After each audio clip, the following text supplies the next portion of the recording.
Françaises, Français, mes chers compatriotes de métropole, d'outre-mer et de l'étranger. À nouveau, cette dernière soirée de l'année est marquée par l'épidémie et les contraintes renforcées qui pèsent sur notre quotidien.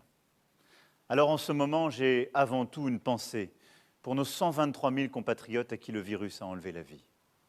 Une pensée pour tous ceux qui traversent ce moment dans le deuil, la peine ou la solitude.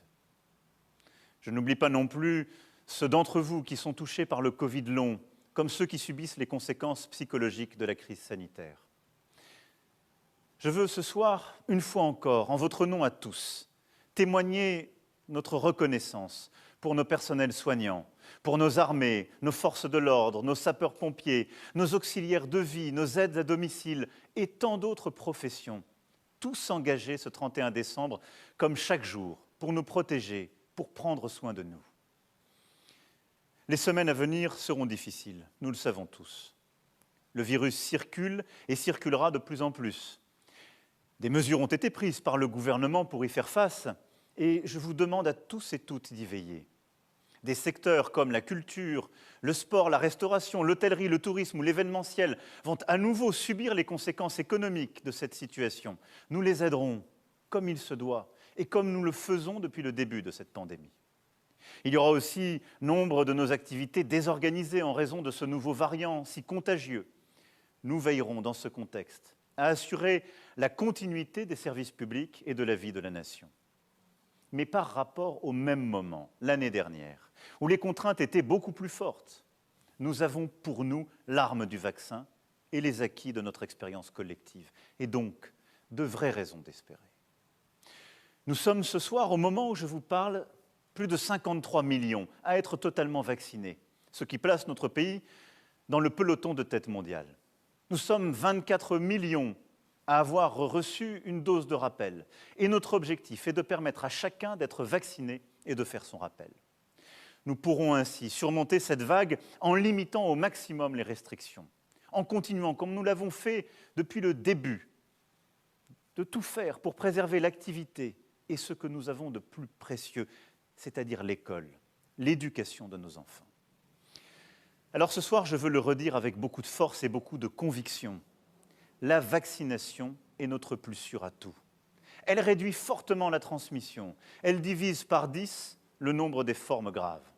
C'est pour cela qu'une nouvelle fois, j'en appelle aux 5 millions de non-vaccinés.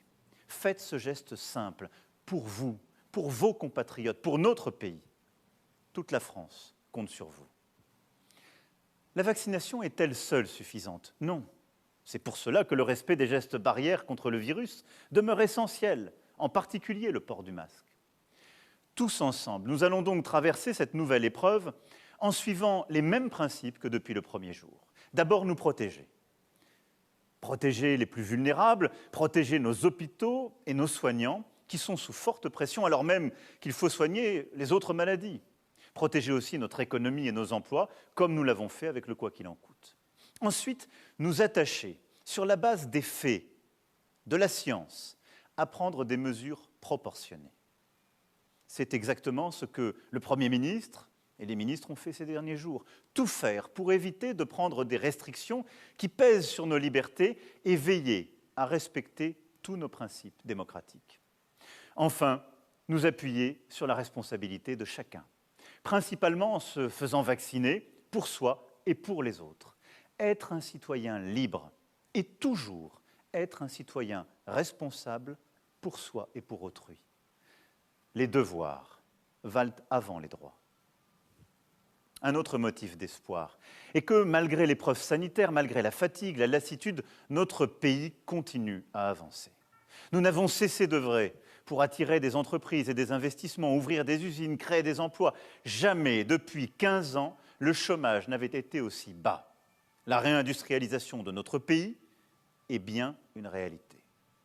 Nous avons protégé les travailleurs, aidé les plus modestes d'entre nous, nous avons investi pour défendre la dignité de nos compatriotes en situation de handicap, pris des mesures et des décisions claires pour mieux protéger nos enfants, accompagner nos aînés. Nous avons formé notre jeunesse. En effet, qui aurait pensé que nous serions capables en 5 ans de doubler le nombre de nos apprentis? près de 700 000 apprentis ces 12 derniers mois. Que nous saurions inventer un programme, un jeune, une solution qui a accompagné en 1 an et demi plus de 3 millions de Français vers l'emploi ou la formation. Là où nous aurions pu tout reporter, nous n'avons jamais renoncé à notre ambition collective. Le travail avec la réforme de l'assurance chômage, le contrat d'engagement jeune qui sera mis en œuvre au début du mois de mars prochain, le pouvoir d'achat avec l'indemnité inflation, le chèque énergie, l'augmentation des salaires des fonctionnaires les plus modestes, l'urgence écologique et climatique avec le renouvellement de notre parc automobile, le développement des énergies renouvelables, les rénovations thermiques des logements et au 1er janvier, la fin des emballages plastiques comme de nouvelles mesures inédites pour le bien-être de nos animaux. Notre agriculture, avec l'assurance récolte, la retraite minimale à 1 000 €, le déploiement de 2 000 maisons de France Service, le versement automatique des pensions alimentaires qui bénéficiera notamment aux mères seules, la gratuité de la contraception pour les femmes jusqu'à 25 ans et la réforme de l'État, de notre haute fonction publique, avec entre autres la création de l'Institut national du service public. Rien que ces dernières semaines et dans les prochains mois, des décisions dont on parlait parfois depuis des décennies, que je viens à la cavalcade ici d'essayer de rassembler, ont été prises et seront prises qui changeront la vie. La France, malgré les épreuves, est donc plus forte aujourd'hui qu'il y a 2 ans. Tout cela, c'est grâce à vous, grâce à nous tous, grâce à notre esprit de résistance, notre solidarité, notre civisme, notre engagement et notre esprit d'entreprendre. Alors, au moment où je m'exprime devant vous ce soir, je veux vous dire que je suis résolument optimiste pour l'année qui vient.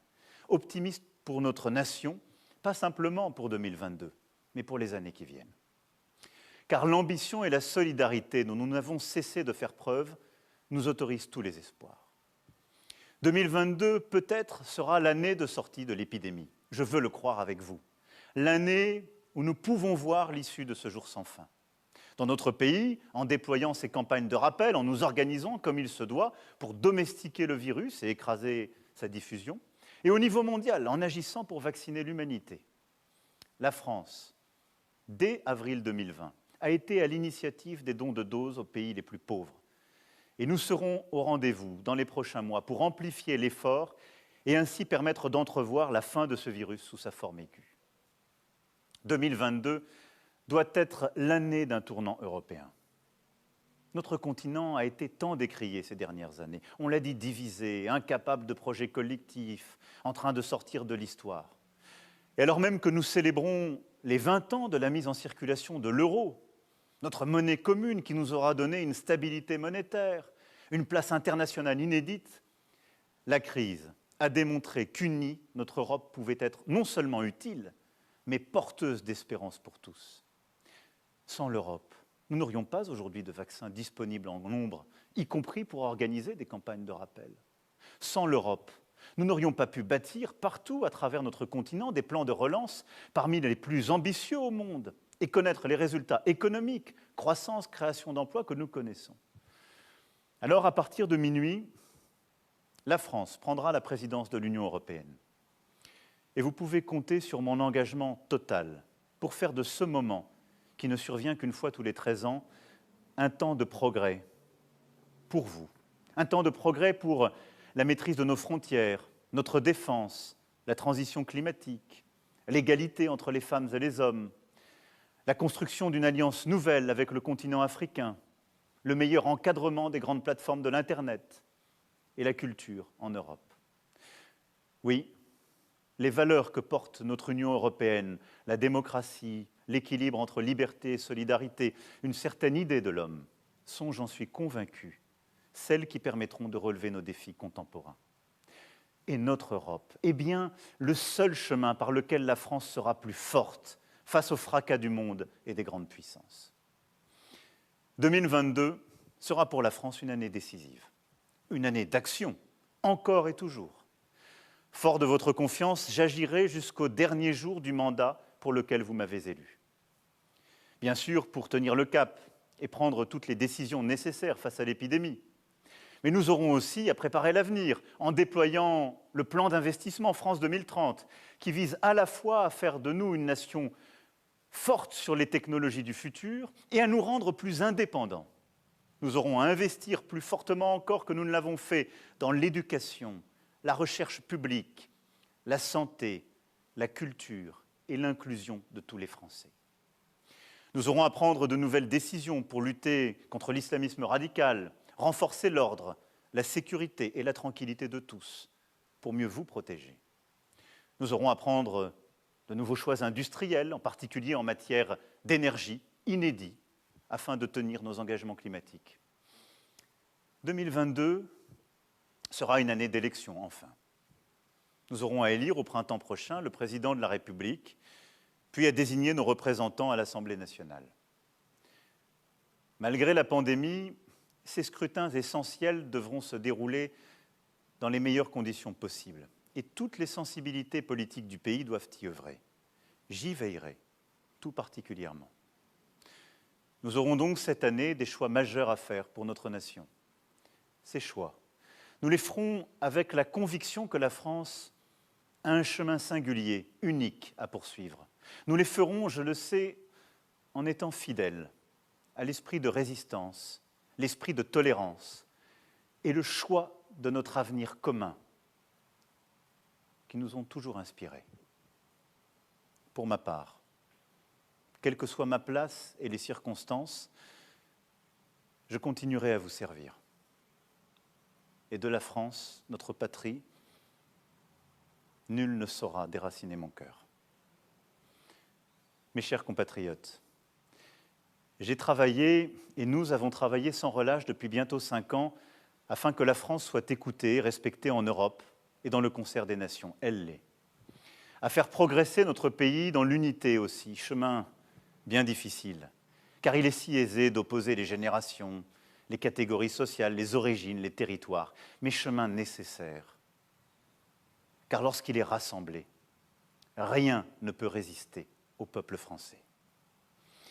En vous souhaitant ce soir une année pleine de bonheur et d'accomplissement personnel, je forme donc pour nous tous ce vœu. Continuons à respecter nos différences, à avoir confiance en ce que nous sommes, à regarder avec courage, audace et lucidité notre avenir pour agir. Décidons pour nous-mêmes d'être tout à la fois enracinés dans notre langue, notre culture, notre laïcité, et épris de liberté, d'universel, de créativité. Restons unis, bienveillants, solidaires. Restons du côté de la vie. C'est là ce que nous nous devons à nous-mêmes.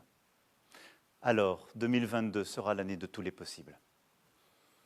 Vive notre Europe, vive la République et vive la France.